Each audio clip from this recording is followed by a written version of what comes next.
சுமந்து காத்தவதான் தூளி படுக்க இட்டு தூங்க பாட்டு படிச்சவதான் தூசி துரும்பு பட்டா தபதறி துடிச்சவதான் நோய் நொடியில்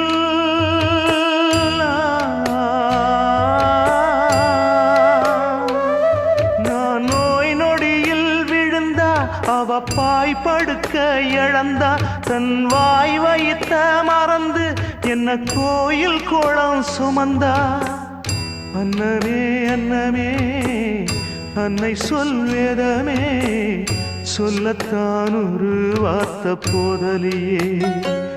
ஏன் சொந்தந்தான் தாய விட்டு போகலியே